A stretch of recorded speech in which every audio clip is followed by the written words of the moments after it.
Welcome to the December 19th edition of the PFF Forecast. This is going to be a special episode. We have a new segment. It's called Take the L.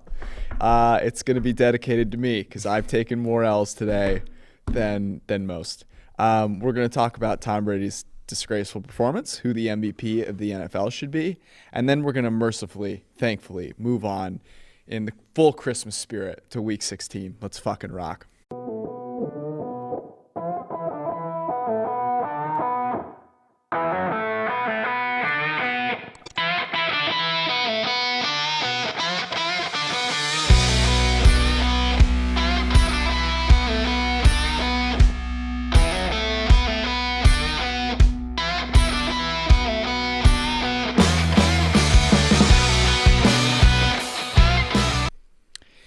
All right. The only good thing about that game was that it ended at 11:20 p.m. By the way, this is interesting. So Ethan told me to count to 10, and I said, oh, the number of points it would have taken to win that game. Win the game. Al Michaels must have known. He always knows. He knows. How did he know? You think Al was big on no plus 12.5, wasn't he? I bet you Al turned that game off and went and hit balls at Bel Air. Yeah, that's what you were trying to do after. That's what I was trying to do. Okay. We have a new segment, and it's called Take the L. We're going to talk about the biggest L that we took each week. Mine is very easy. I am in a fantasy league. I know everyone cares about this. First place in the regular season gets the most money. And I have Brady and Godwin. And I took a huge L. A massive L. See, this is what I don't get. So a massive L. In addition, I might add, one of my biggest bets of the week was also Bengals, Broncos over. Same. I had a bet on Atlanta, San Francisco over, which oh my god, fourth and goals didn't go in. What is Arthur? Did Arthur Smith leave the good plays in Tennessee? So here's the thing I don't get. So he went for the fourth downs. I think were obvious. He also kicked a field goal down 14 deep in Niners territory. Look. What percentage of blame do you put on the new Falcons regime for the players they have? Because I'm sorry, when you're throwing for one, they don't throw the ball enough to Kyle Pitts. And I know that he's putting up good numbers. Yeah, in fairness, the Niners have had players that could, defend him relatively well. Pitts had 7 targets today. Reference, Russell Gage had 11. Did you watch Russell Gage? It was great. I'm saying. But Russell Randall Moss Gage. He also dropped one. The biggest issue was that Matt Ryan thought he was Michael Vick a few times. And on 4th and shorts, Arthur Smith was tossing the ball backwards 7 yards. And then kicked a field goal down 14 in the second half. That was really bad. It was almost as bad as the Tampa Bay Bucks tonight and Tom Brady. Tom Brady, I can't. Not only is he costing me multiple thousands of dollars with this, but he also, in my opinion, has torpedoed now his chance at the MVP. No. If you look at the odds, he's still the favorite. And he is? Yes. He was minus 140 after the game. Yeah, but that's going to change. No. After the game, literally they updated his numbers. I know, but it's going to change. But he's still going to be, at worst, minus 110, and you can buy some Rodgers at 4-1 or whatever. So do you think it should be Rodgers? No. I think it's one game, we've been preaching this all year. One game is. I know, who you would give it to, but who do you think is going to win it now? Would you make Brady still the favorite? Mm-hmm. Really? Yeah. I mean, I don't know, man. Both of those quarterbacks have had dog shit games against the Saints. The Rodgers one just happened week one. Yeah. I mean, look.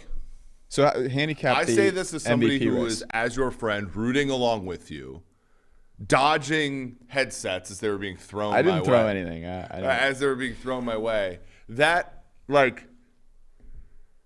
the Saints are just a bad matchup for the Bucs. They also got hurt, and they're also allowed to have a shitty game every once in a while, aren't they? Yeah, of course. Yeah, I don't actually think, Okay, let me ask you this then. Are you concerned about the Bucs?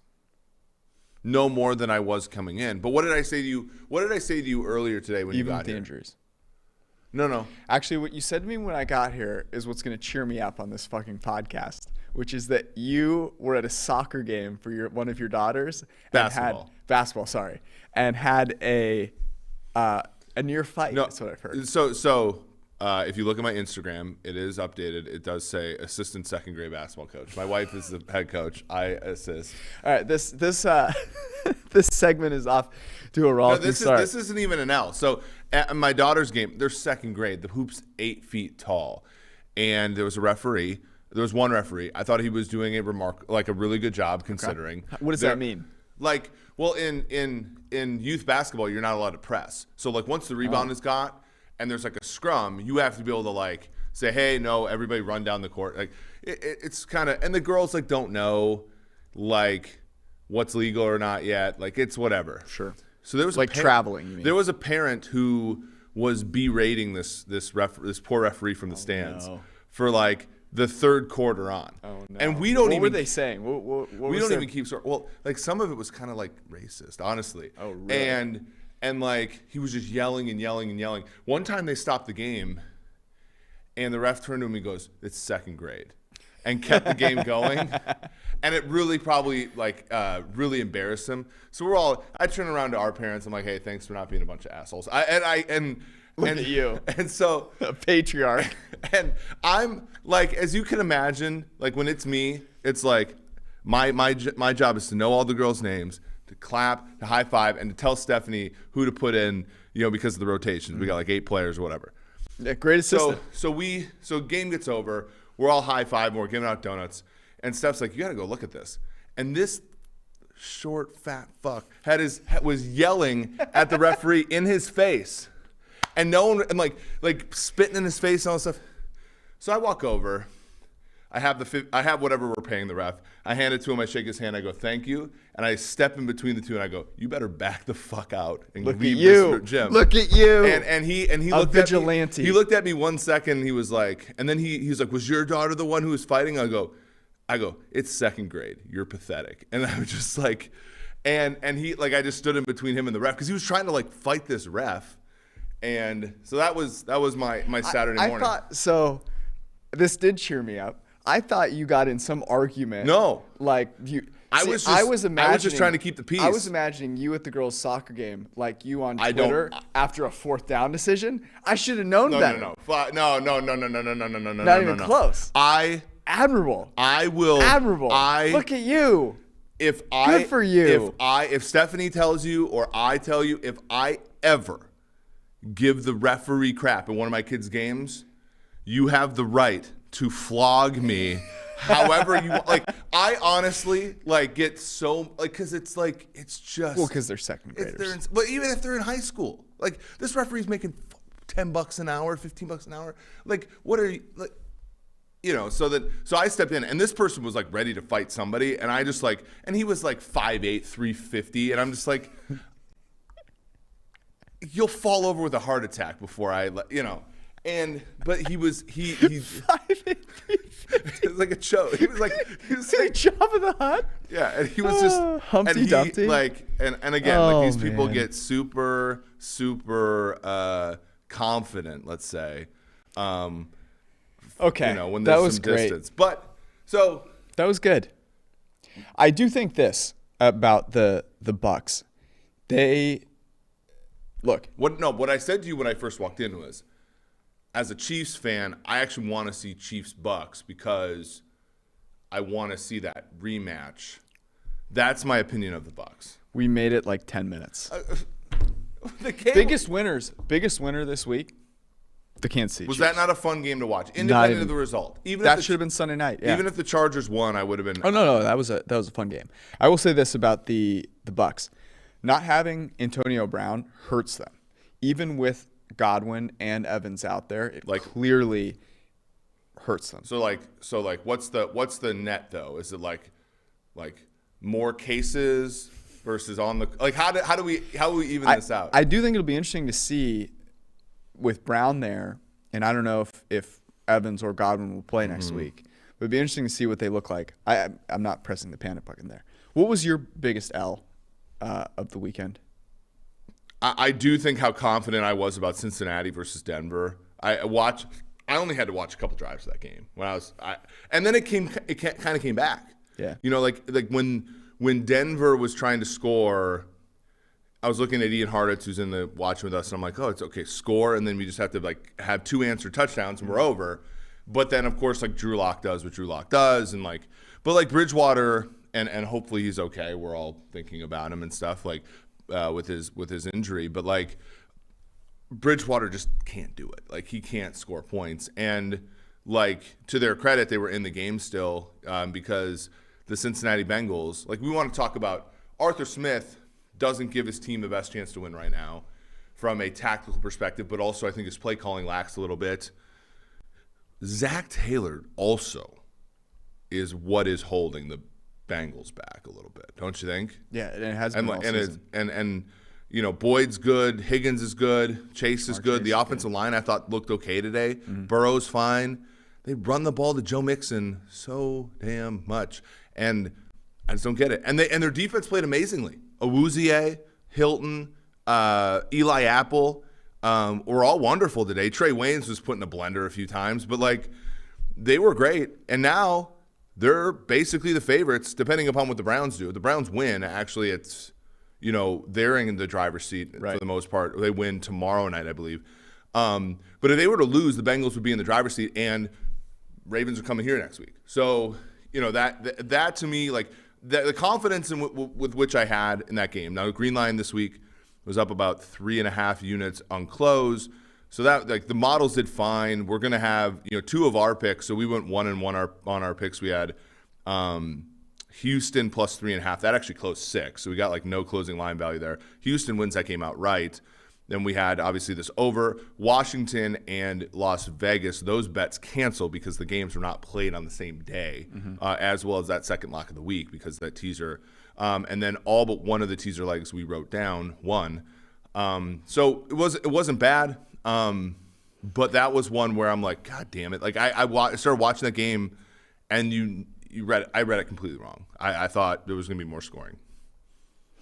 All right, you're still wondering how you still wish you could just come to a second grade basketball game now just to see me in action. I do kind of want to see an assistant coach in action.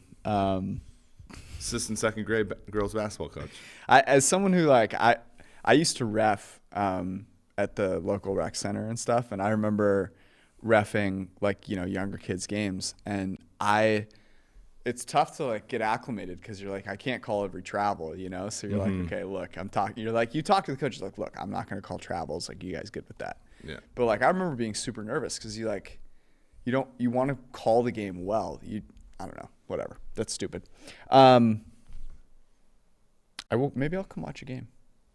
You should. They'd love to see you. It's out in the middle of nowhere. I mean, I have a bike. Okay, before we get to – actually, we should talk about there's Monday and Tuesday games, 4 of them.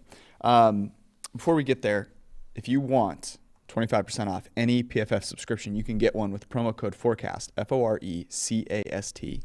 And that means that you can get a wonderful Christmas gift for yourself or anyone else that loves football that gets you all of PFF's locked article content. Plus, with an elite subscription, you can get all of the betting tools that you need for bowl games and the remainder of the NFL season and playoffs. That includes the best bets tool, the player props tool, and the betting dashboards, plus 0-100 grades for every single player on a weekly basis.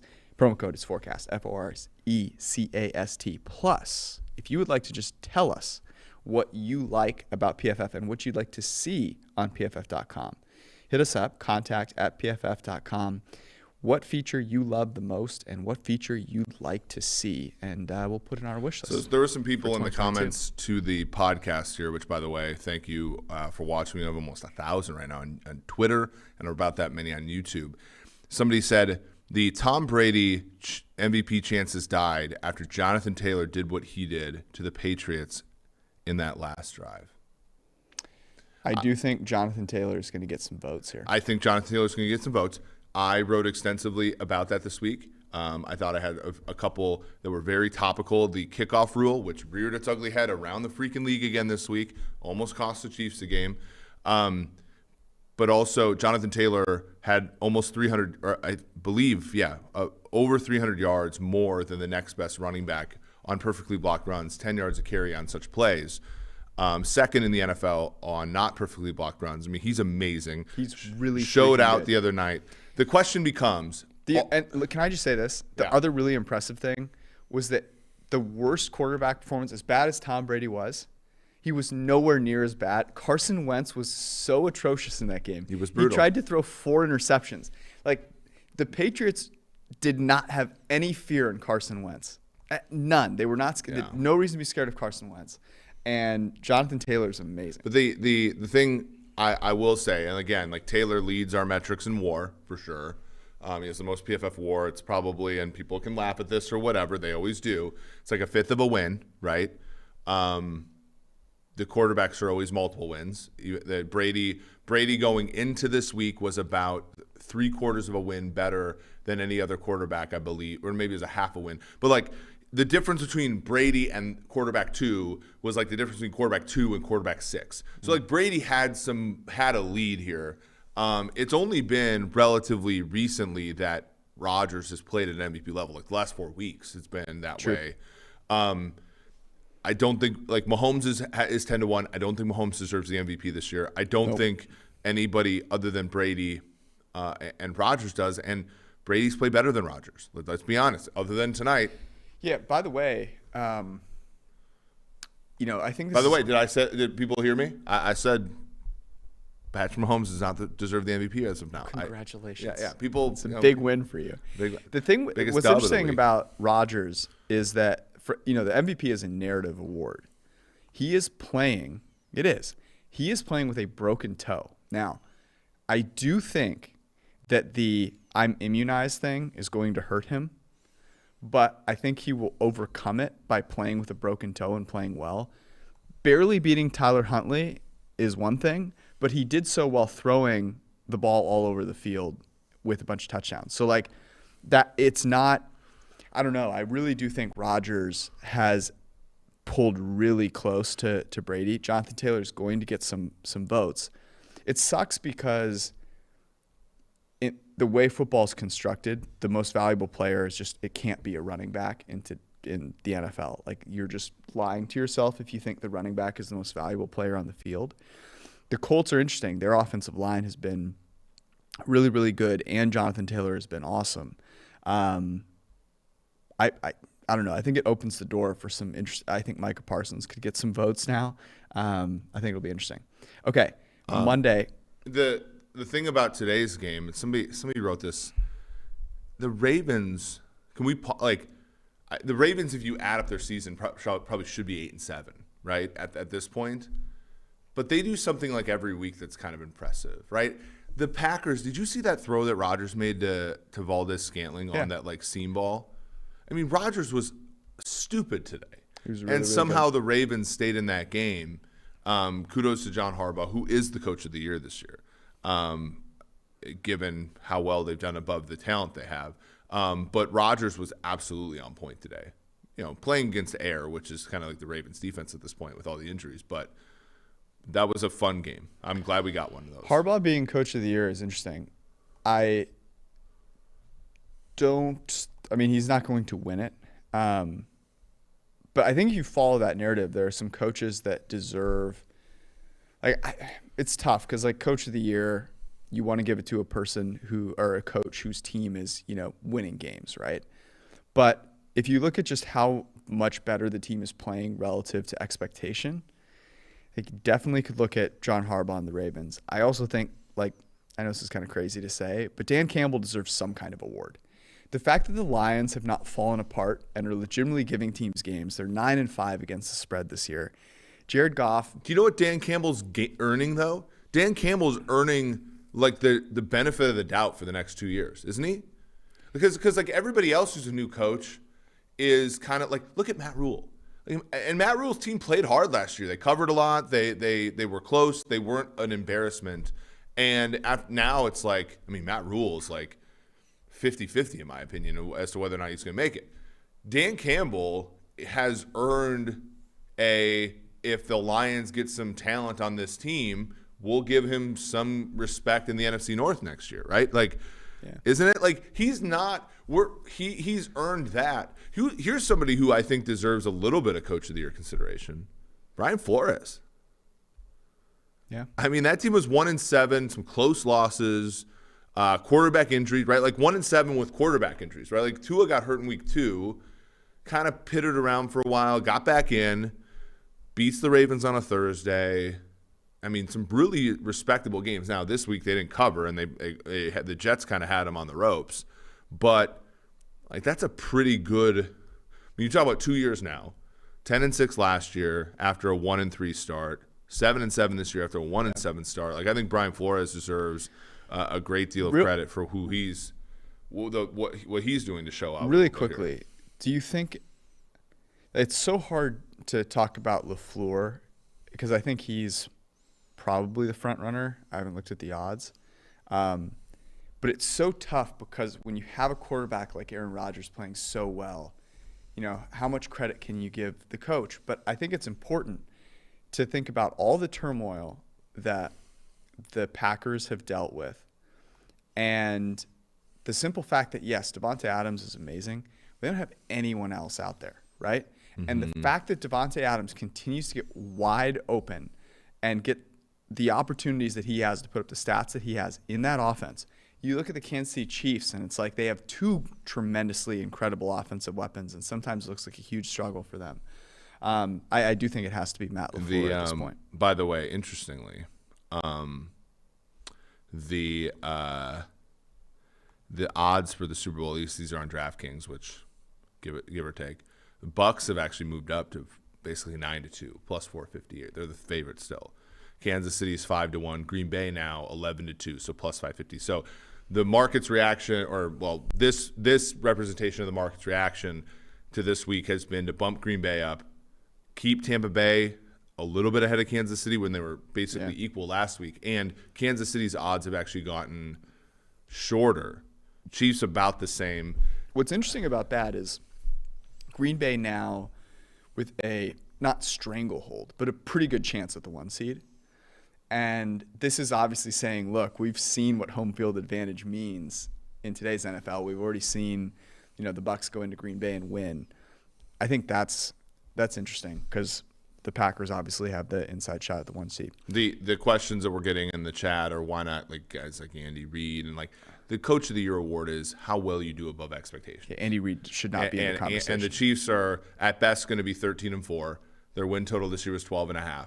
Like, he's not in consideration. The LaFleur one's interesting, right? Because the Packers' win total was 10, and they're already there, you know, and that's, you know, whereas the Ravens one for Harbaugh is interesting because I showed you a couple of tickets I had. I have Ravens under 10.5 just because I knew the injuries were just too much for them to overcome.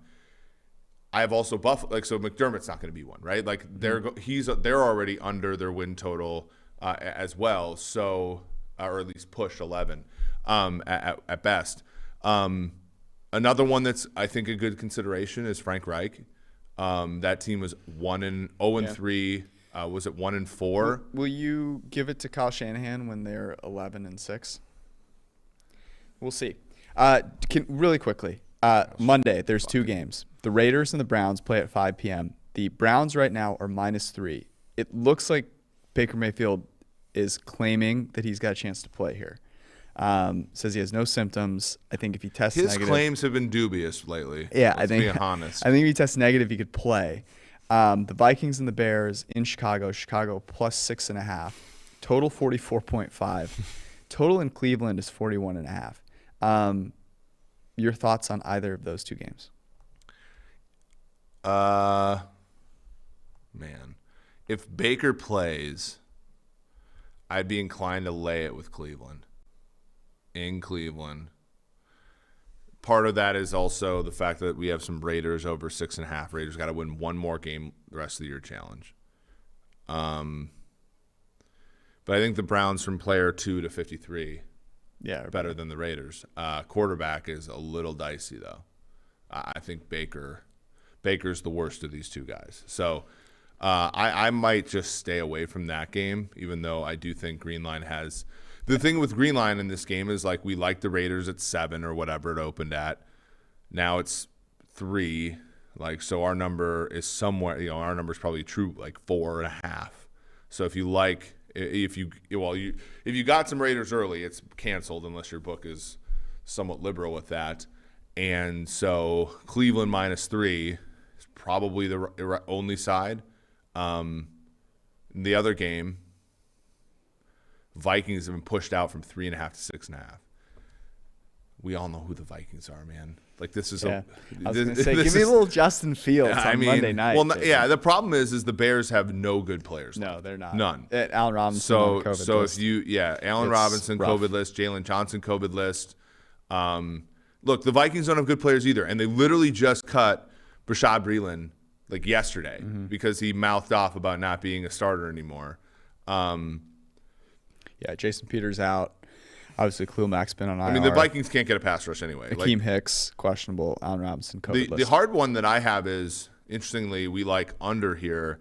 But I can't. The under is an issue here because while both offensive lines are terrible, I think the Vikings is getting better.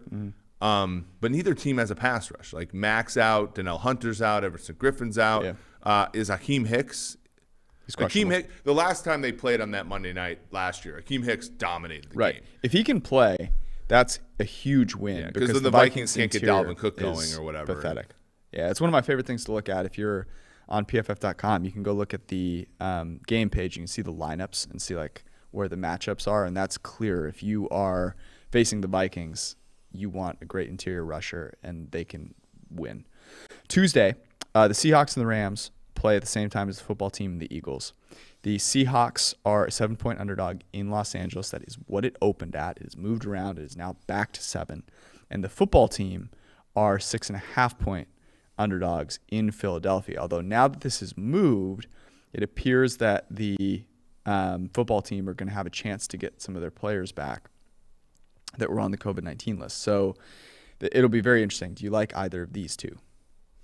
I think that there's probably value if Heineke plays on football team. Like, I think, and they just, so the hard part was Washington just activated, they had a bunch of COVID players on the D-line, like Montez Sweat, and they activated Jonathan Allen, and they're all back, right? And that helps because Philadelphia, for nothing else, like, let's take Jalen Hurts out of the equation for a sec. Philadelphia is doing a pretty damn good job at the line of scrimmage this year, right? Like, rushing the passer, all that kind of stuff, and moving people in the run game.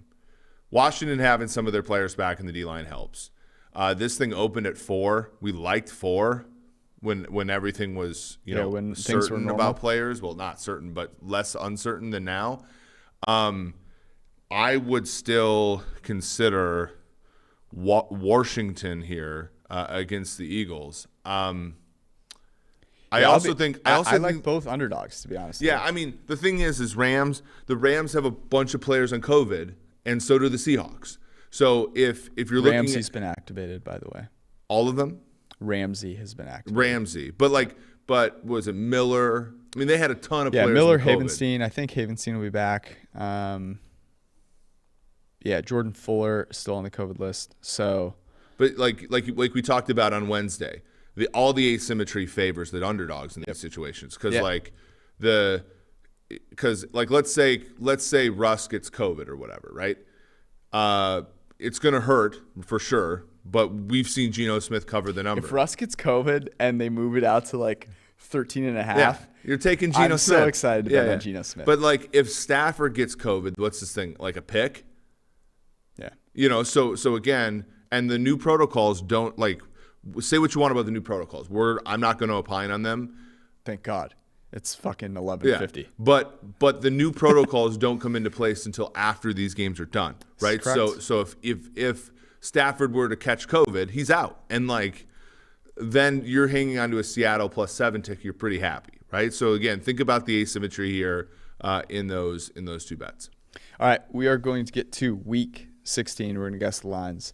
Before we do, it is the season, and DraftKings is here to make your life a little bit better while you're putting up with family. The official sports betting partner of the NFL is giving you a Christmas present that you will want to keep for yourself. New customers, use promo code PFF.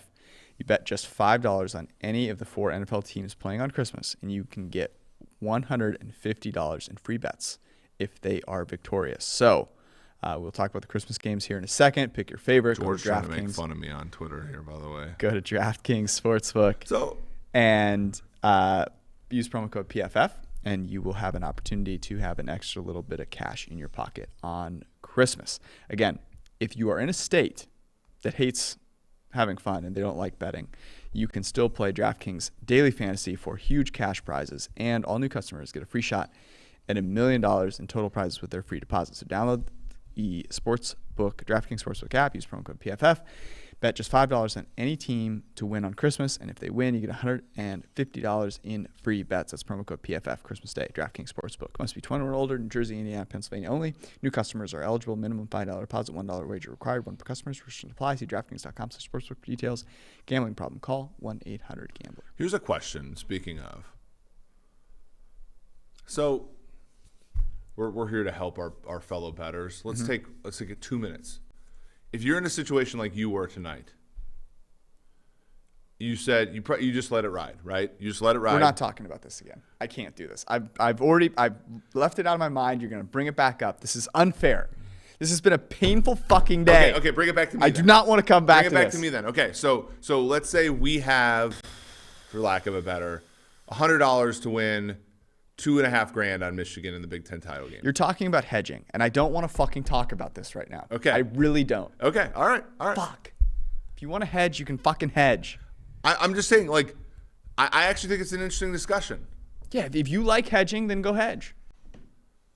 Okay. If you think Tom Brady is going to have 4 freaking points in a freaking Sunday night game, go hedge. Thursday Night Football, the 49ers are playing the Tennessee Titans in Nashville. What did you make this spread? I can't believe you tried to bring that up again. It's unbelievable. I was trying to be educational. Trying to help. I was honestly, I thought I was being a good friend this entire time, and all I got was things thrown at me. No one threw anything at you. I applauded you for your valiance. Okay, all right. I think Tennessee, the Fighting Titans, are plus 2.5 at home against the Jimmy G's. You don't have any faith in the Fighting Jimmy G's. I think this is going to be 3.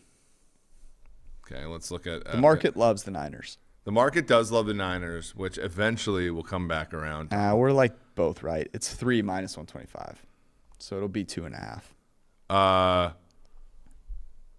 No, it'll be minus 3.5. Yeah, for sure. Wow, I am more right. Wow. Yeah, you are more right than me. People do well. The thing is, Julio did get injured. This is kind of a guesstimation. Is I know you would be the type of person to love that term. My guesstimation of this absolutely happened before. Before you knew that Jules was out. Yeah, before Jules went out. That Titans team is awful. Yeah, and the thing with the Niners, Big Ben was like a water buffalo laying on the ground half that game. They still somehow lost. That was an ugly game. The Niners also, their weak point on defense is the defensive backs and the corners. And so if you can't take advantage of that, you're going to be in trouble. Total on the game 45. I feel like that's a little too high, but the Niners are good at offense. Yeah. That's an interesting one, though. Under is being bad. I mean, this thing's probably going to close lower than 45. So if you like 45 under, take it, because I think probably going to end up lower. You're gonna. I can't wait to talk about Kyle Shanahan and what he's done with Jimmy G when we get to the end of the season. But I'm not going to jinx it yet. What? I'm going to be in the playoffs just betting my Niners as underdogs. Interesting. There was a discussion on Twitter today that I did not get involved in. That's a people first. Stop. People were saying that Jimmy G has run this offense extremely well, and I think it was our own Kevin Cole said the Shanahans need Jimmy G is bad narrative to prop their guy up when the offense doesn't play well. Now the offense is playing well now, so like everything's good. But in the times when the Niners can't seem to buy a bucket, they need to be able to blame it on Jimmy. And his argument was that Jimmy G's actually not that bad. I'm interested in how this finishes. I don't really have a strong opinion on Jimmy G. In other words, that we shouldn't feel like Kyle Shanahan is making something incredible out of trash. Yeah. Yeah, I think that's very fair, especially because the offensive line is very good. George Kittle, Brandon Ayuk, Deebo Samuel are very, very good weapons as well. Juwan Jennings is actually a good ball player. Yeah, I agree. All right, Saturday. Hopefully we get both these games. This is Christmas Day. Browns at Packers. I said Cleveland plus 6.5. Okay, I have plus 5.5. And I don't see it on. We don't see it because they don't.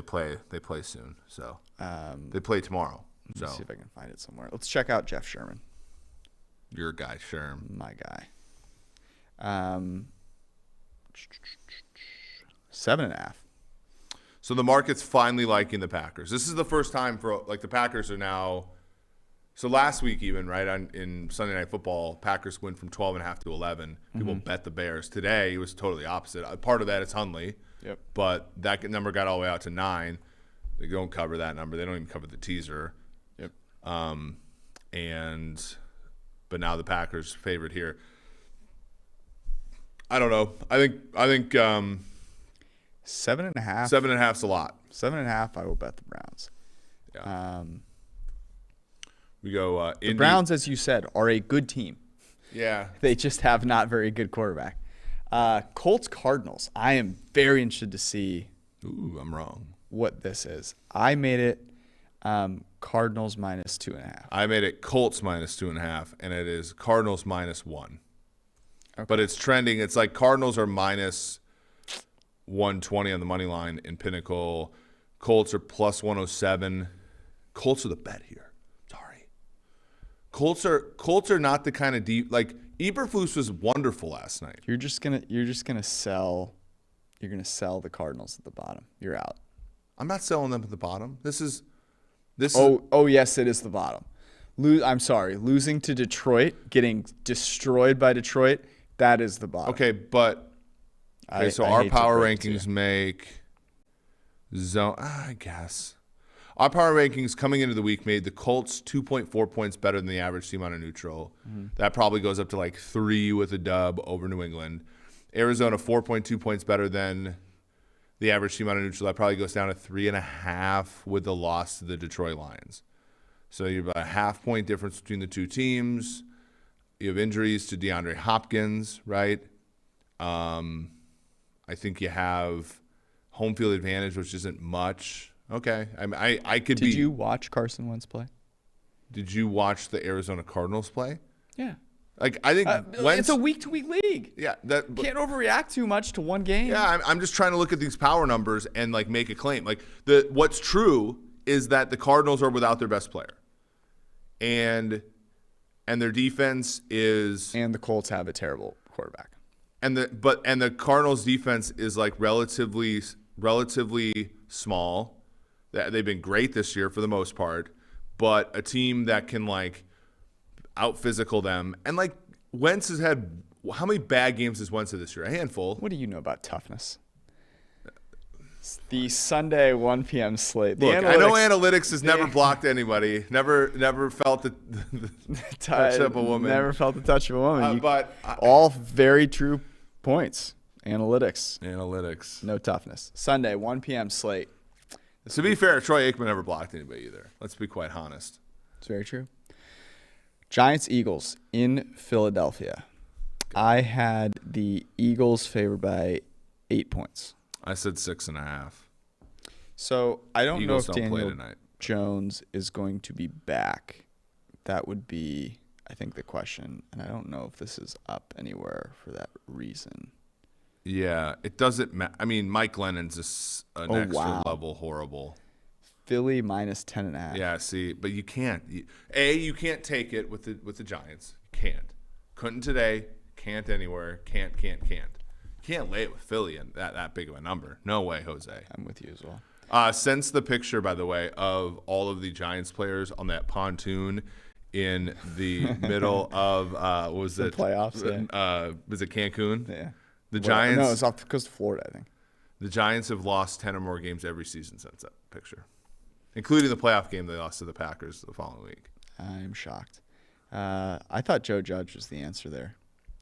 If they keep Joe Judge and let him pick the general manager, the Jets are going to own that city, and the Jets are so. That's not what I was expecting. The Jets are so far. Your ability to bring that back to the Jets is amazing. But like, there's a better chance of the Knicks. No, the Jets Knicks are have a better shot at making the playoffs. They will make playoffs. Either the one Army-Navy game every 5 years is going to own the football in that town, or the Jets. And the Jets are as far away as it can get right now.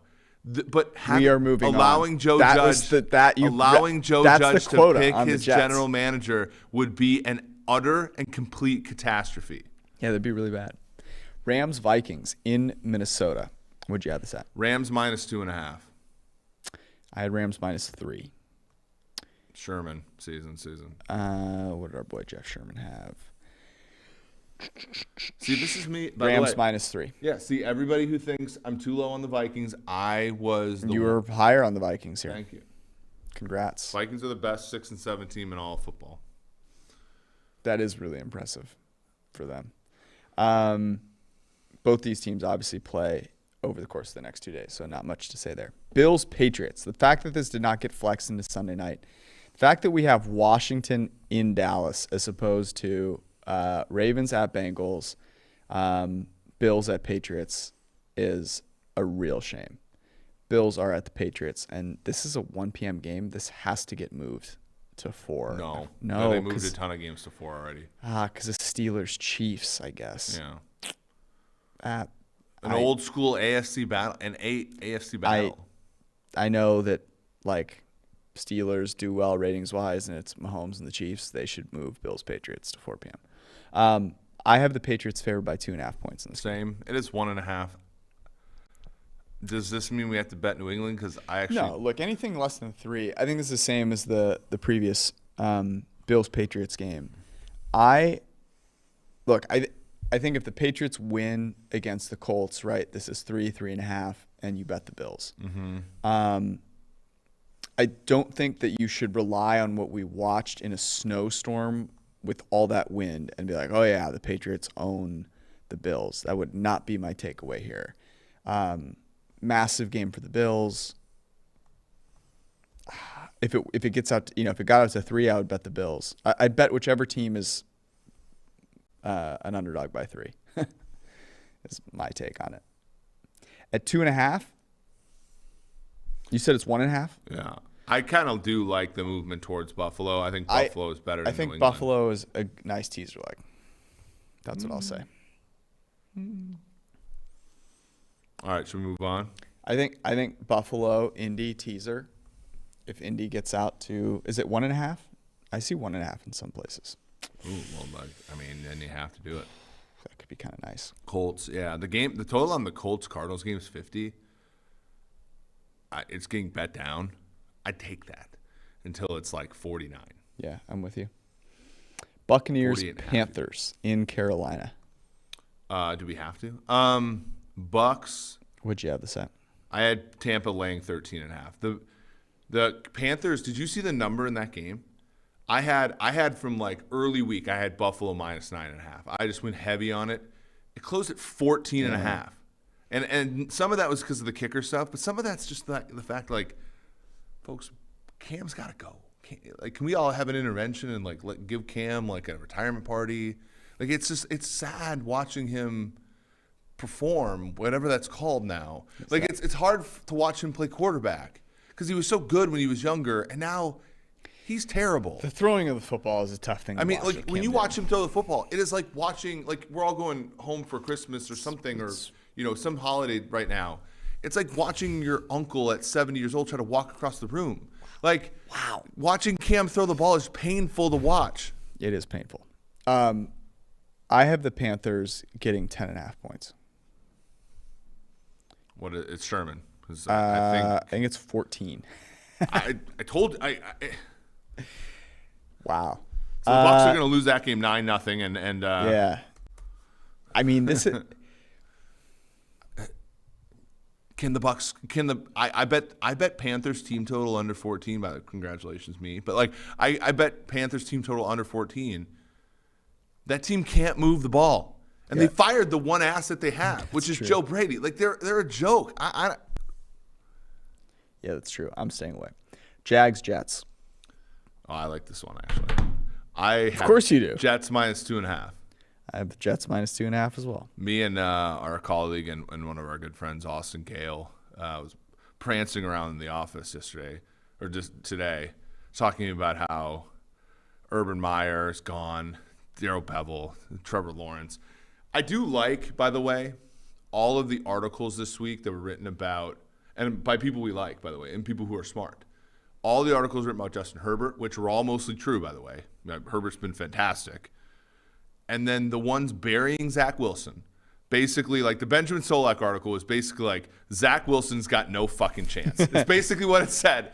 And granted, everything that Ben said was true. Dead on. Everything he said had happened. So I'm not getting after him. I'm just saying, like, because he was like, with some of these quarterbacks, there's redeemable qualities and like I watched 13 games of Zach Wilson, and there's not a fucking good thing out there. It is really hard to find a good thing about Zach Wilson. I thought he played great for a couple quarters today. Of course you did. But here's the thing. All of these same people who, again, we love, all these same people make excuses after excuses after excuses after excuses for Trevor Lawrence.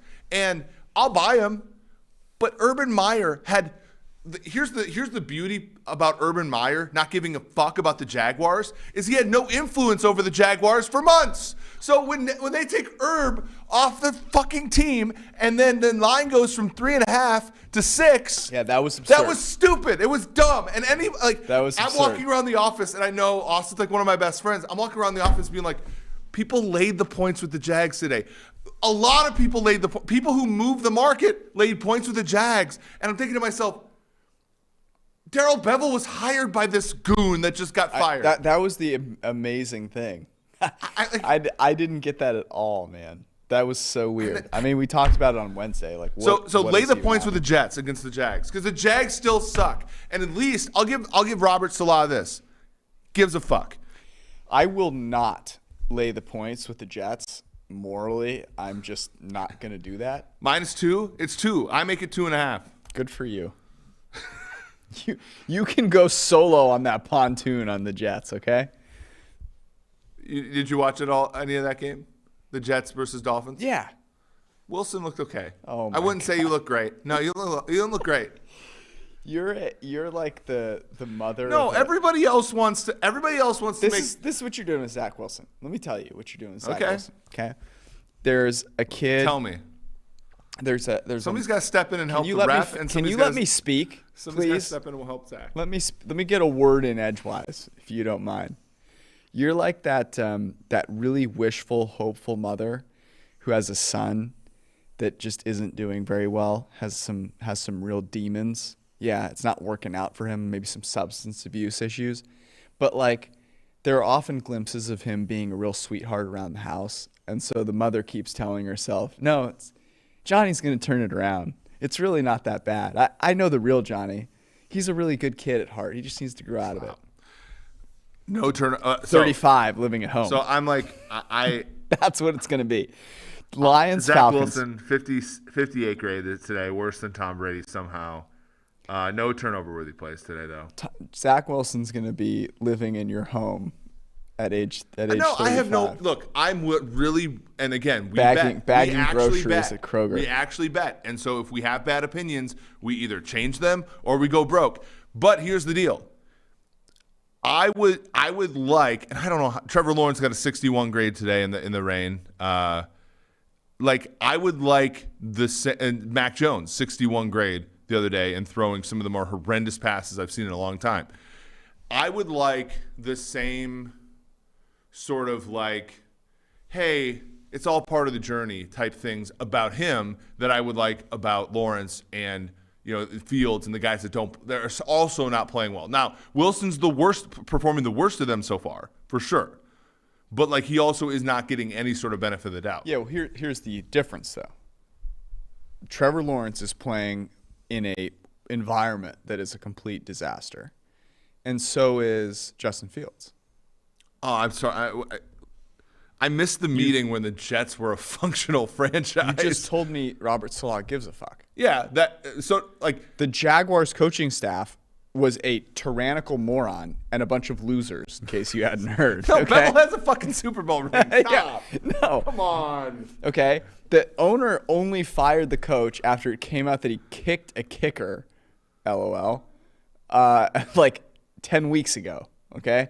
Matt Nagy, speaking of teams underperforming, the Bears are 4-9, I think, against the spread. Matt Nagy's still above 500 as a career. Matt Nagy hasn't been very spectacular. But I'm just saying, like, you're bringing this up and you're saying. Meanwhile, the Jets have Robert Salah, who you just said gives a fuck, and brought the Kyle Shanahan offense over there.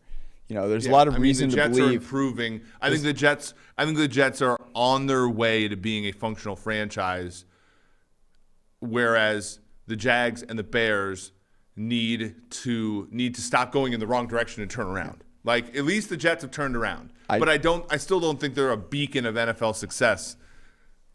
Your hopefulness for Zach It's Wilson hopefulness. It is hopeful. Really That's right. impressive. Really impressive. I did bet the Jets today, by the way. The moratorium Yeah, was off, and they won. we know that Johnny has been buying meth recently, but you should see him at home with his nephews. He's such a sweet kid. He's gonna turn it around. Too early. Too soon. Let's go if we just go to church consistently on Sundays with Johnny, I think he'll turn it around. You bringing Zach Wilson. You spitting on the Sunday transformative service. power of church. Sunday Also, service.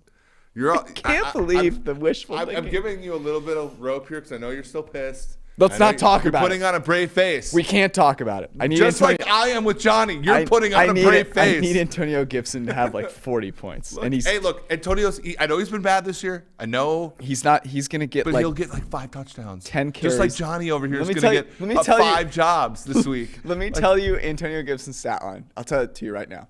13 rushes. 39 yards. I was gonna go 41 yards. A fumble lost. 2 okay? drops. 3 catches, 7 yards. You're welcome. Me, Sorry. pit of misery. Lions, Are Falcons. you going to hedge? I'm not going to hedge, but I might hedge. Lions, Falcons in Atlanta. What do you? Falcons minus 6.5. Falcons, please. Come on. I made the. This tells you what I think about the Falcons right now. I made the Falcons 3.5 point favorites. It's 4.5. Yeah. I think this is the game though where You do?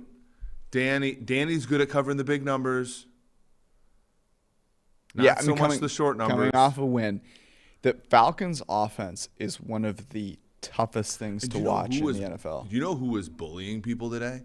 Former Miami Dolphins edge defender Charles Harris. Yeah, First round pick. He looked like Charles Missouri Haley. grad.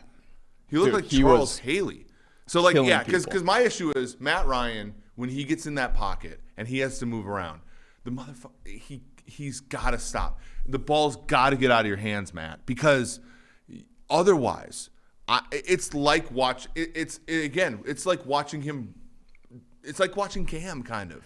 Where the guy's just done and you're like just throw the slant to Kyle Pitts. It's really interesting that Matt Ryan, because Matt Ryan appears to have been a guy that's been very serious about his career and like takes care of himself and all this stuff, right? And so like it makes sense to see Big Ben like just disintegrate, right? It's like never, fitness not really his thing.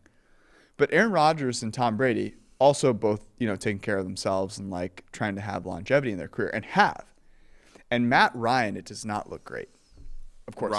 Rodgers was like earthing. It was like walking barefoot on grass. That was like his like regime. I mean, that's more than some people do. I mean, come on. He's doing yoga. He's doing yoga with a shaman. Naked. You putting goats. Rodgers is just a really fucking good quarterback. He's not a specimen. Come on. Brady's a specimen for sure. No. Brady's also 4 years older than Rodgers too. But like Matt Ryan is cooked, and it's like it's hard to watch. Hard to watch. Just 2 more wins, Matt. That's all I need. 2. Chargers Texans in Houston. I have the Texans getting 10.5 points at home. What about you? The plucky and spry Houston Texans. I got 9.5. Yeah, you're wrong. It's 10.5. Davis Mills. Do you give Davis Mills the whole 2022 season? Let's say Houston gets the 3rd pick. No good quarterbacks, top 5 draft. This is a really interesting question. Because I actually thought Davis Mills looked good today against the Jags. Okay, here's an interesting one. But here's an interesting question. Didn't grade well. If you think Jimmy G is actually pretty decent, why wouldn't you go get Jimmy G? Well, okay, so the Texans questions are hard because there's what I think of the Texans and there's what the Texans actually think of the Texans, which is, I don't know, like every single player in that. You're also going to trade Deshaun Watson. Maybe. Yeah, I mean, probably. Who knows, though? Yeah, I don't this know. thing's freaking bad. I would say this. You cannot go 2022 with, like, only Davis Mills. You got to either draft, David trade. Mills, by the way, is what Phil Simms said. He when asked about his name, he said, "I don't know, I don't care." But like, furthermore, We'll have to have someone from the analytics team answer for that. That's certainly who made the error. That's a lot of talk for the Texans, but but the Texans are an interesting story, right? Because like their last season was not interesting at all because they didn't have any draft picks, and at some point it got to where they're not trading the quarterback anymore. So it was going to be like, you got to sign a bunch of crappy veterans. You got to play the season out. And like, they're not good, but they've at least played hard for their coach. And now Davis Mills should not be the unquestioned starter going into the season. Good question. Good answer, probably. Ravens, Bengals in Cincinnati, right down the street. We don't know if Lamar is – oh, but we still get a line, and I'm right. 2.5. Oh, I said Bengals. 3. I said 3 in large part because I do think Lamar will play, but I think he'll be pushing himself to come back a little bit. And, that's a big deal, right? So you think about some players playing with certain injuries and their ability to do so. Lamar Jackson playing with some sort of lower body injury is a big freaking deal. Tyler Huntley played really well. So I don't know if the Ravens want, I don't know. They're out of the playoffs right now, 50% chance to make it. Huntley, by the way, was only given a 1-year deal because so last year it was Lamar, Robert Griffin III, him, and McSorley. Huntley had to play in the playoff game because RG3, I think, had COVID. Yep. Played okay. And now, he's been nothing but impressive while in there. And in fact, this week, I actually thought he acquitted himself extremely well. He's going to get paid by somebody as a backup. Yeah, the problem for him is that he's going to go to a team that will not have John Harbaugh as the coach. And the interesting thing about what the Ravens have done that's so smart is that they found a player. They have Lamar Jackson, who's like a singular player, right? You don't find people like Lamar Jackson. But they found a backup that is poor man's Lamar Jackson. And that's really good, right? They don't have to change their offense a ton for him to come in and be successful. And that's huge because it allows the rest of the team, the rest of the offense, to not have to learn a bunch of new stuff, right? And Huntley is actually a pretty accurate guy. If you go get yourself a PFF subscription, you can see his college. I mean, I wrote the article that he was better than a lot of the other quarterbacks who were taken in the 2020 draft, even though he was undrafted. He was very good for the Utes. By the way, you know who was not good today? Was Joe Burrow. Burrow struggled. Because here's the thing. Vic Fangio had him in a blender. Here's the thing.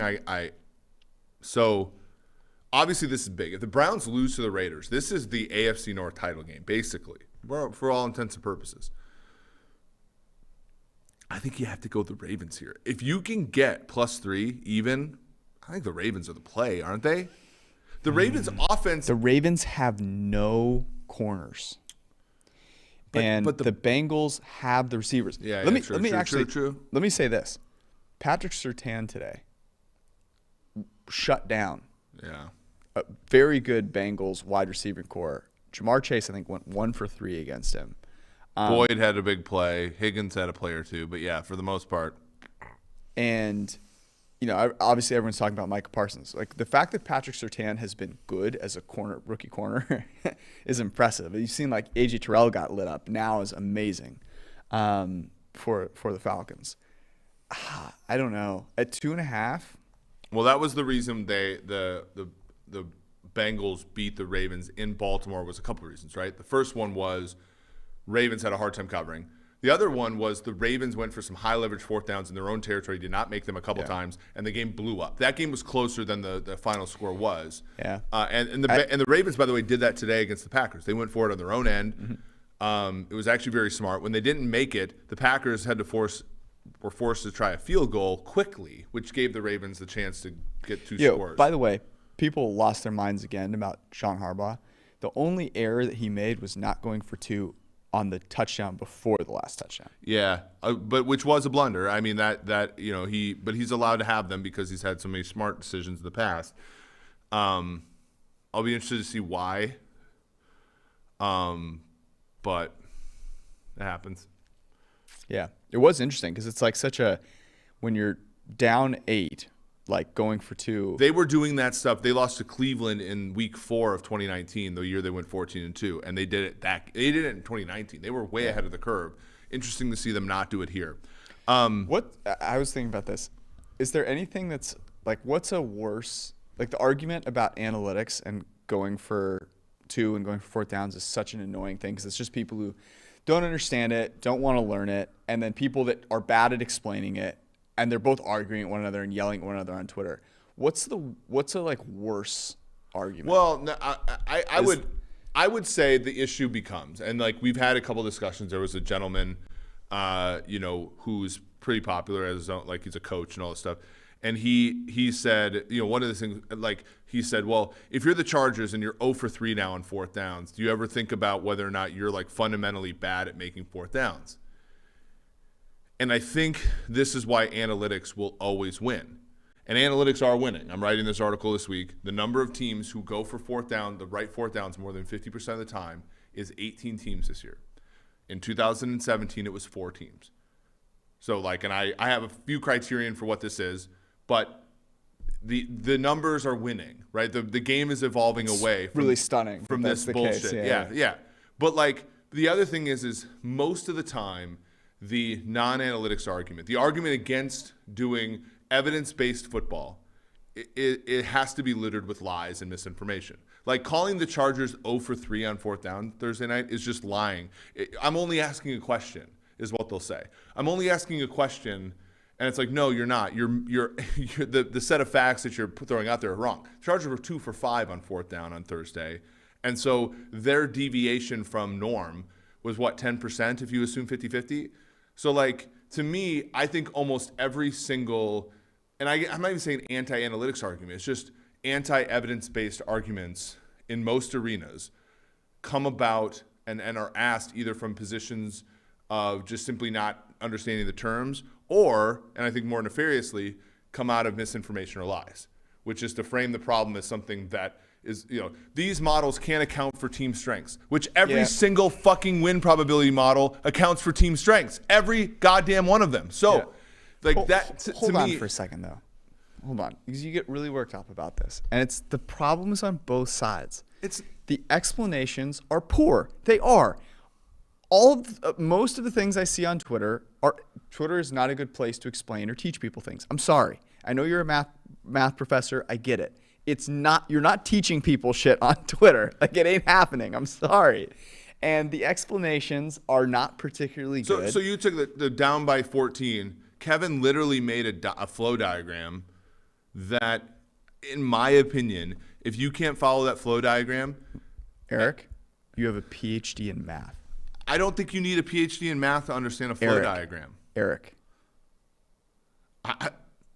And again, I will try. But I would say here's the thing. You talk to people in the real world, expecting them to understand some of the things that you expect them to understand. It's not going to happen. I'm sorry. The problem is, and I'm not. It's really important. And I'm guilty of it too. There's a lot of arrogance that goes on from people on the analytics side of things, because they've been beaten down and battered by the football norm for so long. They're also right. I'm not saying that cultivates they're not. Some of the arrogance, right? Just because you're right, you get to be an arrogant dick? Well, I think the perceived arrogance is I think having the correct answer and continuing to to project it out is viewed as arrogant by some people. I don't think, for example, that like me and let's say Ben joking about some of the arguments that are made in favor of X, Y, or Z is like, for one, it's just us joking around, and two, like I don't think it's arrogant for him to like retweet his bot. But I do feel like some people are like, oh, you just have this tool you can always go to, whereas I have my feelings, and everybody's always going to view your tool as more authoritative than my feelings, which like I think that difference is viewed as arrogant on behalf of the person with the tool. Like, are there some people who are a dick? Yes. Am I a dick sometimes? Yes. But like I also think that there is I think both sidesing it is a little let's just put it this way.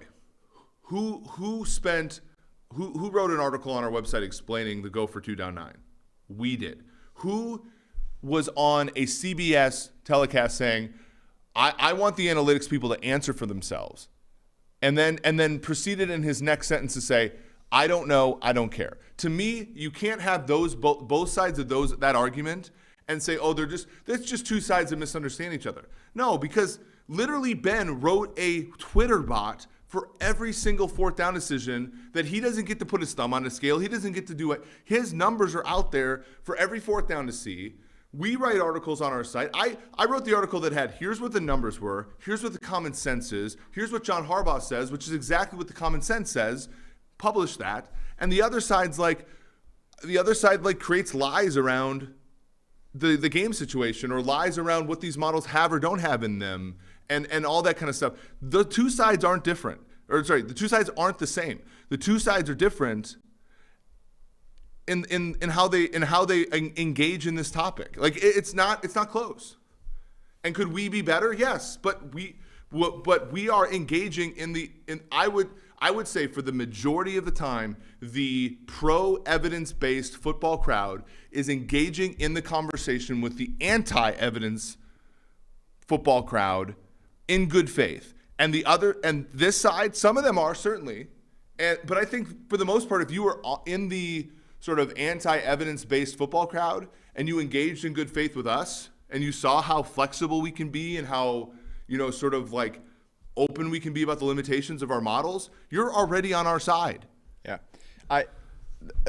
We need to move on, but I will say this. It harkens, obviously, to the conversations around the vaccine. It's a very, very similar argument. I will say there's one big difference, which is I think that it's much easier to explain the evidence around vaccinations than it is 4th downs. Expecting people to understand math it's not easily explained on Twitter. It's going to be an uphill battle. And so it doesn't surprise me, I guess, that this stuff is still going on, just because of the simple fact that like math is just not intuitive for people, and it rubs people the wrong way, obviously, when I do it all the time. Somebody in the chat saying, stop talking about the analytics. Like, I'm sorry, but you're not. This is our podcast. Like, this is what we're talking about in this company and on our show. So, like, kindly leave if that's you, I guess. But I mean, it should be an interesting topic for people because this is coming up so much more frequently in the NFL, and understanding it and being able to take advantage of it. This is the last thing I'll say of this entire topic. And I know you're annoyed or whatever. I'm not. I'm not actually. But here's the thing. You think I'm annoyed right now? Here's my point about this entire thing. You got to be better than that. Every single topic we research in this company, and every single topic that the people who don't work for this company, who I work with or I respect, who work for teams, every single premise is built by questions created by who? The people that watch and follow football. Like, we're not in a lab being like, oh, I wonder what this Brown thing is doing when it's being faked to the running back. No, like, we are, like, the perfectly blocked runs thing came from a discussion that I had with a team, and we were literally discussing team building, and we had an argument with each other, and we went to look at the data. That's where it happened. Like, this idea that, like, we are trying to steal football from the football people, or we're trying to supersede football or whatever, couldn't be further from the truth. Like, we literally, our questions are built off of football. Like, so again, and you can dismiss the findings of analytics all you want, but the game is going to pass you by. And if you look, and you can go at it as slowly as you want to. You can go at it whatever. My issue is just, and I don't mind debate, but to do it in good faith. Like, don't pretend like the Chargers were 0 for 3 on fourth down Thursday night to make a point. Like, no, that's bullshit. It's a good point. The good faith thing is my only point. Is that the good faith thing definitely lacks on both sides at times. So that happens all the time. I do it myself. You quote tweet someone, you're like, look at this idiot. The good faith stuff definitely lacks on both sides, and that's one of the reasons. I don't think I've ever called me an idiot on Twitter who wasn't one.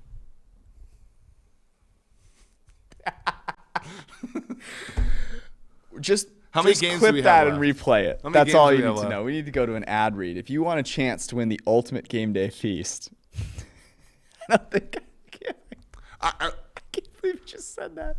That's exactly the point. It's not your point though.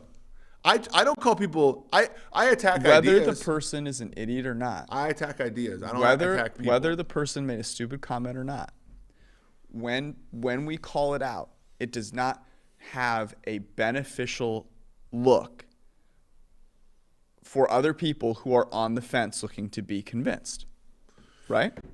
I will say, but and that's also one of the reasons why you'll never see the two of us go after somebody in the analytics community for the same reason. Like I sort of go out of my way to make sure that I'm positive with folks who are even if it's somebody who, like, if I don't think their approach is very good or whatever, like, I say it privately because, like, I agree that there's an aspect of coming together and trying to build this thing.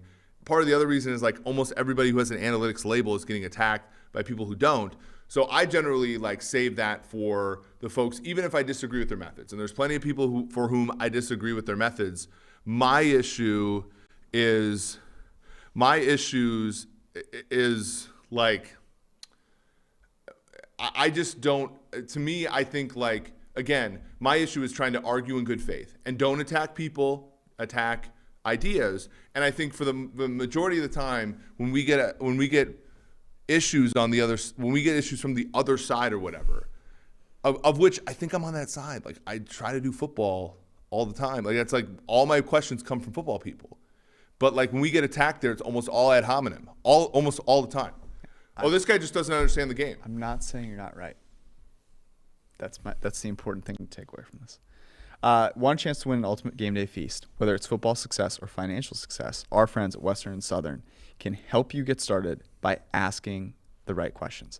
And you can do so on westernsouthern.com/askchris, where you can ask our very own friend and boss, Chris Collinsworth, about anything, whether it be Al or Mike on Sunday Night Football, or something about your financial future.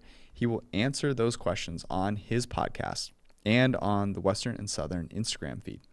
And when you ask that question, you'll be entered for a chance to win a fully catered $2,500 game day feast. That game happens to occur on February 13th, 2022. It'll be played in Los Angeles. You know what I'm talking about. Submit your questions at westernsouthern.com/askchris. One more time, westernsouthern.com/askchris. All right.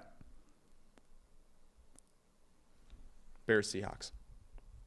Seahawks minus 7.5. Wow. I'd Seahawks minus 5.5. I mean, is that short? Quit Justin Fields. It's not up yet. I mean, the Seahawks. Jeff Sherman.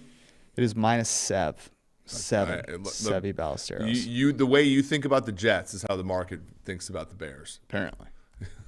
I mean, I guess this makes sense. But I kind of like the Bears. I mean, let's hey, kind of like the Bears. Justin Fields, cover against the Vikings challenge tonight, all right? I kind of like the Bears. I They're banged up though. That's a good point. Steelers Chiefs. This is in Kansas City. I said Chiefs minus 10.5. What'd you say? I said Chiefs minus 9.5. Oh, it really? is 10.5 on Pinnacle. So you want to bet the Steelers? Yeah. Yes. I don't know if I can. I don't think I can bet the Steelers. I do think at some point the market is going to catch up to the Chiefs. I believe if you look at the where are they right now? They are 5-0 the last 5 against the spread. In fact, against opening line 6-0. Obviously, the Green Bay one open shorter. So 5-0 against the spread. Remember, they couldn't cover the spread to save their life. Yeah. End of last year, early this year. I think the market will eventually catch up at some point. Broncos Raiders in Las Vegas. I have Raiders -4.5. I have Raiders -2.5.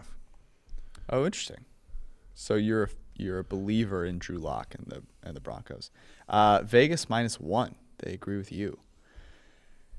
I guess this is just more of me being higher on the Raiders. I don't know though. The Teddy Bridgewater thing, whether it's Bridgewater or Lock, the offense is just really Vegas, not good. can you get one win?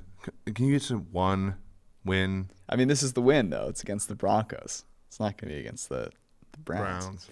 Sunday Night Football. Washington football team goes to Dallas to play the Cowboys. What'd you have this one at? 9.5.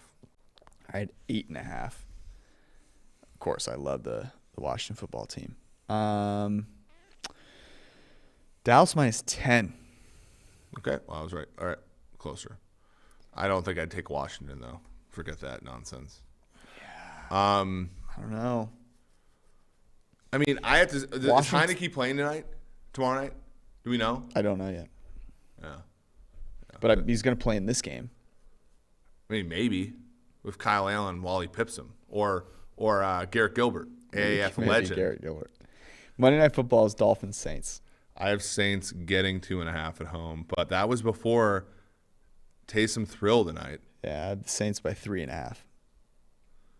So we're 6 points different than each other on this one. You have Saints laying points against Miami. Yeah, I'm right. Saints are favored by 3. Do you want to take the Dolphins there then? Not particularly. So we're all done with the slate here. Let's look at the games we actually want to agree upon here, because we haven't agreed upon really anything. Titans are +3 now. No, we did agree on one thing. What? That you only call people idiots who are idiots. I've gotten a few DMs already from friends. Yeah, right. I'm shocked. Actually, a person I really respect said, I'm with George on this one. So I've been pushed back a little bit. Yeah.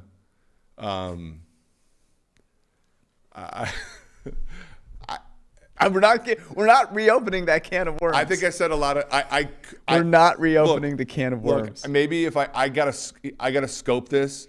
I have not been nice to people who I later realized were very smart. I need to go to bed. I'm scoping this back. I'm scoping this for let's say a couple years, once I got more mature. Let's say, okay. Yeah. What games do you like the most, Eric? We haven't agreed on anything here. Okay. All right. Let's tease something. I really do like the Colts-Bills teaser. So Indy +7.5, Bills +7.5. Mm-hmm. I think Ravens as a teaser leg is also pretty enticing. Ooh, yeah, Ball +8.5.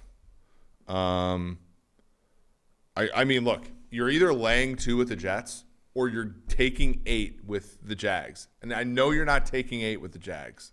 I have a moral obligation. You know this about me. I watch good football, right? I eat good food. You're talking about you watch every game you bet? What? I agree that they're correlated. I agree that there's some meat in the middle of that Venn diagram, but you don't have to watch the games you bet. The game will be on. I mean, that's how the Sundays work. But that game's going to be on regardless if we bet it. That thing's just going to be floating around. Right, but when it comes on, I don't want to care about it, okay? So you just say, I don't bet games I don't like. Yeah, that's kind of, okay. You want to care about that game? Both teams are such garbage. Yeah, both teams were such garbage in Houston, Jacksonville, but the money was still green, George. Yeah, that game was over. That was way past 3. Okay. That was a huge market overreaction. It was. This is you convincing yourself that your son, who's been buying heroin for the past 5 years, is really going to turn the corner. This is the one. You have to. We can't bet on the Jets. Cannot bet on the Jets. It's impossible. What else do you like? The Jets. Unbelievable. Okay, so here's a few sides I can get on board with. Okay, so we also want to be able to write in our article some things to tease, or things that we like this week. I'll tell you this: Browns plus 7.5. Browns. I'm sorry, what? Plus 7.5. Where? Browns? Browns are -3 tonight against the Raiders. Yeah, I'm talking about week 16. And then the Browns are. Oh, I see. I'm thinking the Bangs. Browns are plus 7.5 against whom? Green Bay. Okay. All right. I can do that. I think that's an interesting one. Okay. Here's a couple legs I like from the next 2 days. Okay. I'm just kidding. The Vikings -0.5. I know you're not teasing through the Wong there, the Wong leg, the 7. But I do think the Vikings win this game outright. Total's 44.5. You're getting a nice little piece of a teaser there, right? Hang a banner. Vikings are going to beat Chicago. Mm-hmm. You're also getting Rams down to 1. Now the issue with both of these is that the COVID thing could, like, if Kirk Cousins, French kisses somebody with COVID and he gets COVID, it's over. So like those are maybe we just lay off those because it's really just too much variance there. So you like Cleveland? We don't like Detroit plus 4.5 though, do we? It is our Falcons, and we do want to hedge with our preseason. Okay, Detroit plus 4.5. Dan Campbell. The Fighting Dan Campbell. I feel like the models are going to like the Falcons, though, right? Of course they will. They always like the Falcons. All right, here's the deal. Go to pff.com. Okay. Check out our article. It'll be up in the morning. We will hammer this out over Slack, maybe in the Twitter DMs too. You never know. We love you all. We thank you all for staying up and watching. We appreciate you. Have a wonderful evening, morning. Enjoy the extra 3 games of football, and we'll see you all Wednesday night. Peace. Go to you.